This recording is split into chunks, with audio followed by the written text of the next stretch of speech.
Hey everyone, my name is Jessica and I'm here with Dr. Bacon for our weekly Breakfast with Bacon. And we're today talking, actually this whole month, we're talking about stress. Right. And we have all experienced quite a bit of stress just in our lives, right? Yeah. And so we want to hear a little bit about what is stress actually doing in our bodies? What actually is happening when we stress out? Yeah, that's awesome. In fact, I'm just going to tell those stories. So I was at a golf trip not too long ago down in Florida playing golf. We got up first thing in the morning to go play golf. I mean, just kind of imagine this. It's a beautiful day. Right. It's going to rain that afternoon, so we're trying to get out. We're the first group out. We're playing golf. I'm not very good of a golfer, but I can carry on a little bit. Yes. And we're having a great time. First couple of holes, everything's great. On the third hole, I hit this ball down a little bit by this pond and everything. So I'm like, oh, great. I'll go down there and find it still up, hopefully. Mm-hmm. So as I go over to the pond, you guys can imagine, right? So I'm walking up to the pond, and it's just beautiful, right? There's a little bit of mist over the water, and there's a little dew on the leaves. And I'm walking over, and I see this deer across the water too. It's just kind of lapping up some water. I just come walking up to the ball. I see my ball. So I go walking up to the ball, and I'm going to go pick it up. And all of a sudden, I see an alligator, like literally swim away. Ugh. And so think about this. That little stress response, my body did not care about my golf ball anymore. My body did what? Immediately went through a stress response. Just like the crowd in the room as they kind of go and jump back. It's exactly the same response. But the first thing that happens, and we're going to talk about this more as we go down the road and get the understanding of what stress is. As we start to understand it, the first response is the detection of stress.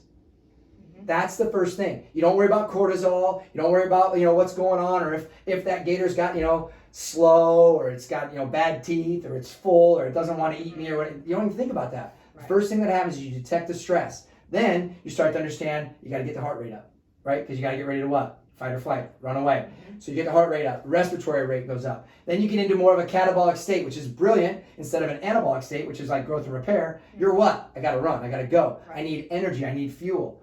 The body is trying to do what? It's trying to get ready to get away from the stress, change the environment so that I can live to thrive another day. Mm-hmm. The problem with our environment right now is what?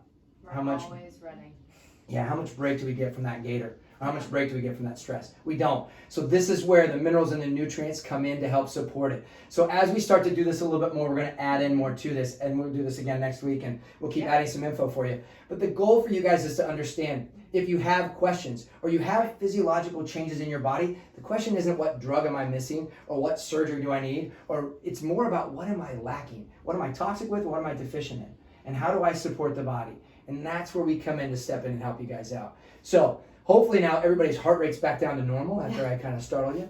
But I didn't want anybody to know we were doing this, and I love it because it gives you that real home run hit about, whoa, that's a stress response. Well, and that's the thing too I want to just point out is that running from an alligator is one stress response, but it's the same response as if we're managing children's schedules, or if we've got a test coming up, or it's all the same response. Yep, the body has one adequate response to that stress, 100%. Right. So if we have one of those things happening, it's a lot. If we have 2, 3, 4 of those things happening, our body's just on survival mode. And the body's great at adapting to short bursts of stress. Right. It is not good at adapting to short bursts of stress every hour, every day, all day long. They were designed for that. No, not at all. So, hope you guys enjoyed this little Breakfast with Bacon, and we'll see you guys again soon. And if you, but please forward this on, let people see this, let people know that they need to understand what's going on with this. It's not a lack of drugs and not a lack of surgery. It's more about what can I do to support my body? What can I do to build myself up?